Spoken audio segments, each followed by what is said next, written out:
সারা পাচ্ছেন ইনশাআল্লাহ। সকলের অক্লান্ত পরিশ্রমের মাধ্যমে বিশেষ করে আমাদের জননেতা জনাব সরকার নাসিরউদ্দিন ভাইয়ের উদ্যোগে এবং আমাদের প্রাণপ্রিয় জনাব শেখ মহিদুর রহমান পল্টন ভাইয়ের সার্বিক তত্ত্বাবধানে আমরা ইনশাআল্লাহ সবাইকে নিয়ে একটা সুস্থ পরিবেশ দিতে পারছি।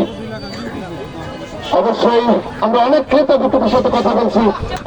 এক মহিলা আমাদের বই তার সাক্ষাৎকার শুনলাম, তিনি বললেন স্বস্তির নিঃশ্বাস এবং বাজারটি পরিষ্কার পরিচ্ছন্নতা ব্যবস্থাপনা তারপরে শস্য সড়ক বেশ ভালো একটি প্রত্যাশা তিনি পূরণ করছেন।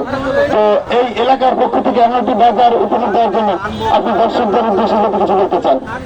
আসলে দর্শকরা সবাই ক্রেতা বিক্রেতা ইনশাল্লাহ আমাদের যে হাটটা আসলে আমরা এই প্রথমেই শুরু করছি।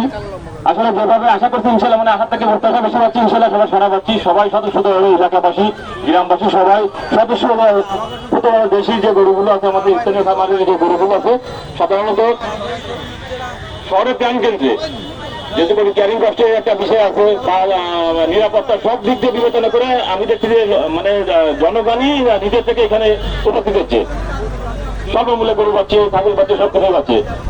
আমরা সার্বিক 24 ঘন্টায় নিরাপত্তার ব্যবস্থা রাখছি। অবশ্যই অবশ্যই। তো এই সেবাটি যে আপনারা দিচ্ছেন এই সেবাটি কি শুধু এই বছরের জন্য নাকি আগামী কোরবানিতে বলবৎ থাকবে সেবাটি আপনাদের?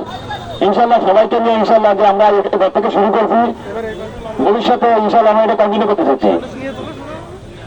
তো শুধু যেমনটি তৃপ্তির ঠাকুর তুলেছিলেন বিভিন্ন ক্রেতারা এবং বিক্রেতারা, সে একই সুরে তাল নিয়ে এই বাজার কমিটির আহ্বায়ক জনাব ইমরুল হোসেন মিন্টু ভাই আমাদের সাথে কথা বললেন এবং তিনি জানালেন যে প্রত্যাশার থেকে বেশ ভালো সাড়া পাচ্ছেন এবং আগামী দিনগুলোতে অর্থাৎ আগামীকাল শুক্রবার, শনিবার এবং রবিবার এই 3 দিন এক নাগারে চলবে বিকাল 2টা থেকে শুরু করে সন্ধ্যা 10টা পর্যন্ত আমাদের দোরগোড়ায় এই কোরবানি সেবা পৌঁছে দেওয়ার জন্য ইমরুল হোসেন মিন্টু ভাইকে অসংখ্য অসংখ্য ধন্যবাদ।